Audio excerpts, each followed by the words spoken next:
Okay, we got a furnace here. It's a little older one. Old motor down below. New board, but the board doesn't all the way work. The board's failing. New capacitors are good. Motor cage is good.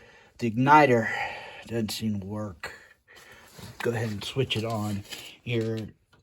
It's not even short cycling or anything. So we've got movement on the cage down here.